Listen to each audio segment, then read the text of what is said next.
Go to your mark. Set. Go.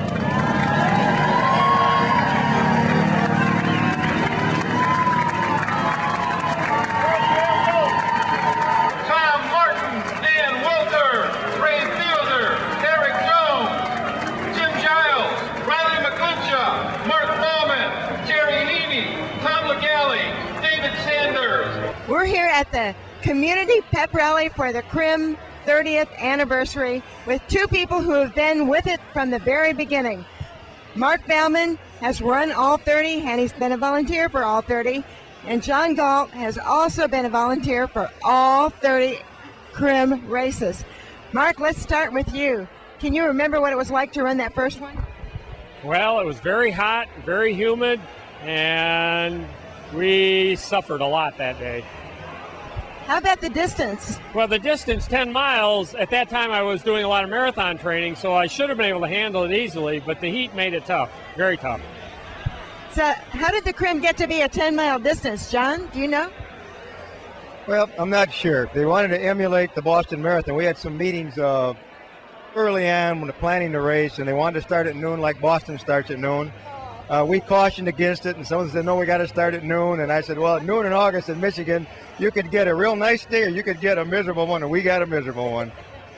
Well, sometimes it can be miserable in Boston at noon, too, in April already. So, John, what were some of the thoughts behind starting the Crim Festival of Races?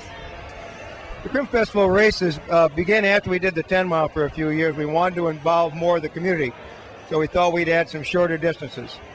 We initially were going to have half a Crim, which had been 5 miles, and I argued that, well, 5 miles is not an international standard distance, so we made an 8K. We actually were going to start out at the 5-mile mark, bust people out and run in, and that was the mechanics of that were a little difficult, so we decided to just lay out an entirely new course. Mark, one of the things you've been doing in addition to running all these races is you always have a huge presence at the expo, and I know people do a lot of shopping. What are the logistics like of bringing all that stuff in? Well, we bring 3 vans full of stuff down to the Crim Expo from our store, and then hopefully haul back a little bit less afterward. I expect you do.